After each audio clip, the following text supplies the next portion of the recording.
Yo, beautiful people, welcome back again with a new video. Today's gonna be an easy short video. What is the easiest way to chop a watermelon? Let's go to the cutting board camera, guys. Now we're gonna start straight away with it. Take it easy, we're just chopping it in the middle. I'm gonna do one part of it, the rest I'm gonna save in the fridge, see?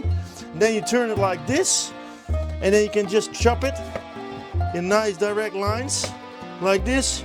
Take a sharp knife, easy peasy. Then you twist it again like this. You chop it again in straight lines, and then you straight away got nice chunks to eat. Take a look at this. Bloop. See?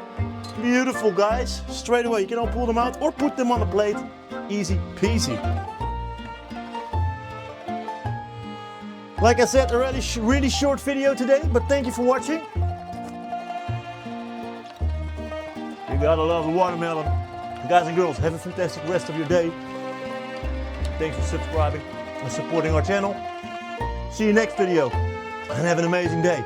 Bye from the Food Cave, and let's freaking